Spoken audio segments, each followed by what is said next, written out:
Avant de commencer, un gros big up à toi Péfut pour ton partage qui fait bien plaisir.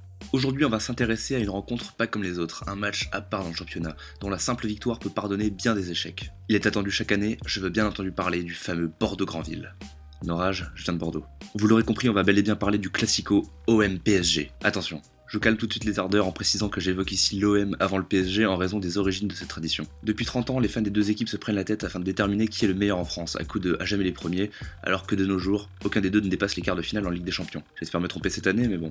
À la base, les rivaux du puissant Marseille des années 90, c'était Saint-Etienne et Bordeaux. Mais ces deux prétendants historiques tombaient dans les profondeurs du classement, ne donnant plus aucun intérêt au championnat, qui perd de sa superbe. A l'époque, c'était Bernard Tapie qui présidait Marseille, et à l'instar des dirigeants de Canal+, il avait tout intérêt à ce que l'équipe trouve un nouveau rival de taille afin de relancer le championnat et le rendre plus attractif. En fait, si tu veux, on peut comparer la Ligue 1 à Walking Dead. On l'aime bien, mais on se fait chier, donc faut un nouveau méchant. Et pour ce méchant, qui de mieux que le club de la capitale pour l'incarner?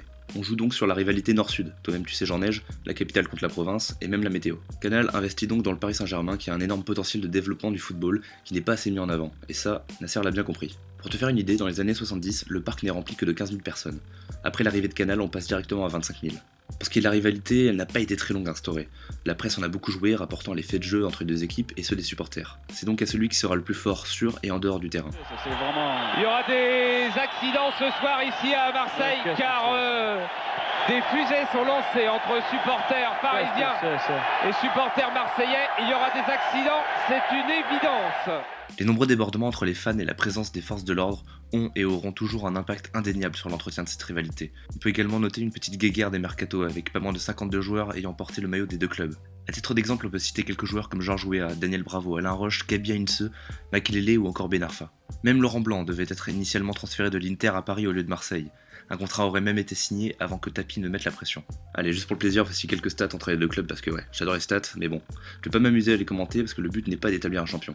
En tout cas, ça fait toujours plaisir de voir autant de passion pour ce sport en France. Et bien que ça vienne d'une stratégie de l'ami Tapie, le bougre il avait vu juste, et on ne peut que le remercier d'avoir reproduit le modèle européen où chaque championnat possède ses rivalités extrêmes. Rappelez-vous de ces classicos Barça-Real dans les années 2010, un vrai plaisir pour les yeux. Ces dernières années, on pourrait penser qu'OM-PSG perd de son enjeu, avec une victoire presque systématique pour les Parisiens. Mais bon, je suis pas trop de cet avis. Comme dit précédemment, le classico est un match à part. On ne regarde pas en arrière ni le classement du championnat. L'important, c'est de gagner l'opposition actuelle. De plus, si on regarde ce petit graphique des familles, on se rend bien compte que ces rencontres n'ont jamais été décisives pour les départager du titre. Le Classico évolue en même temps que les deux équipes. Aujourd'hui, certes, l'OM est défavorisé, mais cela donne encore plus de pression aux Parisiens, qui seront bien plus critiqués que leur adversaire en cas de défaite. Et pour ce qui est de la victoire, elle est d'autant plus savoureuse lorsqu'elle est remportée dans la douleur. Je peux vous assurer que gagner des Classicos sur des buts de Mevlut Erding ou encore Guillaume Haro, c'est un tout autre parfum que celui d'Ibra et Neymar. On n'a donc pas fini de vibrer, d'autant que Marseille revient plutôt bien avec notamment cette dernière opposition magique entre les deux rivaux. Et voilà pour cette vidéo, donnez-moi votre meilleur souvenir d'OM-PSG dans les commentaires ainsi que vos avis.